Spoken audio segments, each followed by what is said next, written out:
Животные. Они не умеют говорить человеческим языком, не понимают всех тонкостей нашей жизни, но в их сердцах живет настоящая доброта, преданность и любовь. Иногда кажется, что именно они наши лучшие друзья, а не люди. Даже дикие животные, которых принято считать опасными или непредсказуемыми, способны на поступки, от которых замирает сердце.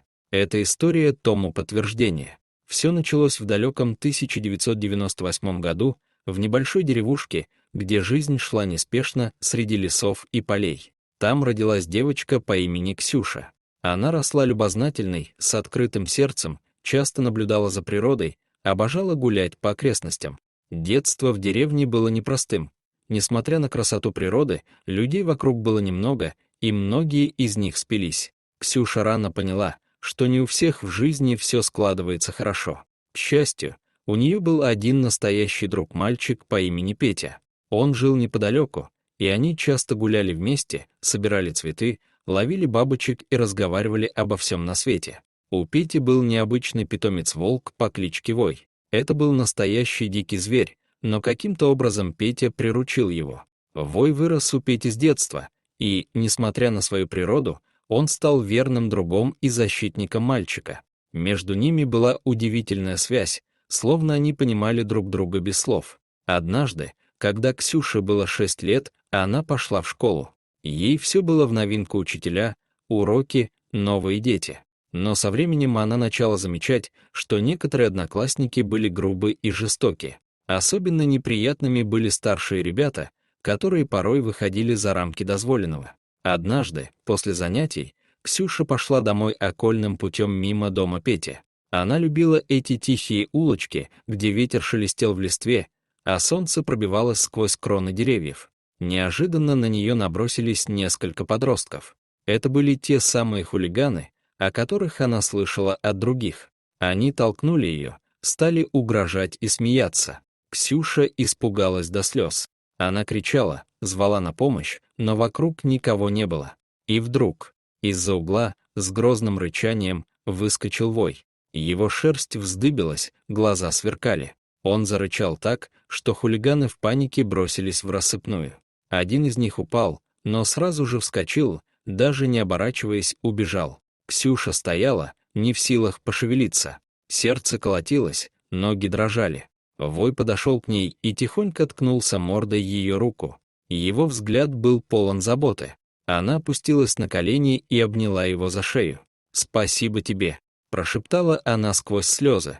Когда Ксюша вернулась домой, родители сразу заметили ее испуганный вид. Девочка, собравшись с мыслями, рассказала о случившемся. Отец тут же вызвал полицию, но было уже поздно, нападавшие скрылись. Правоохранители приехали, опросили Ксюшу, но пообещали только быть начеку. Хулиганы, как водится, были известны, но доказательств не было. Ксюша, все еще переживая, на следующий день пошла к Пете. Он уже ждал ее у калитки, словно чувствовал, что она придет. Увидев ее, он улыбнулся.